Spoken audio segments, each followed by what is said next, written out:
పరిశుద్ధాత్మను కలిగిన వారి ఆలోచన. నా వల్ల అవతల వాడు నాశనం కాకూడదు, నా వల్ల అవతల వాడు నష్టపోకూడదు, నా వల్ల అవతల కుటుంబం రోడ్డు పాలు కాకూడదు. ఈ మంచి హృదయాలను నా దేవుడు ఆశీర్వదించుకొని ఉంటాడా? నా దేవుడు దీవించుకొని ఉంటాడా?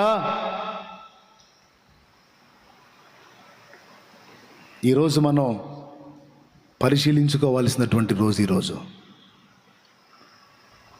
మనం చేయాల్సినవి కొన్ని ఉన్నాయి, మనం దిద్దుకోవాల్సినవి కొన్ని ఉన్నాయి. ఎక్కడ పెట్టుకొని హల్లెలూయా స్తోత్రం అంటే సరిపోయిద్దా?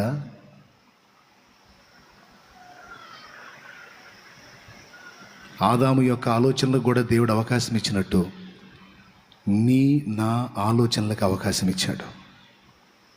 మన మార్పు, మన కుటుంబ మార్పు కారణం కావాలి. మన మార్పు మన సమాజం యొక్క మార్పుకు కారణం కావాలి. మన ప్రవర్తన, మన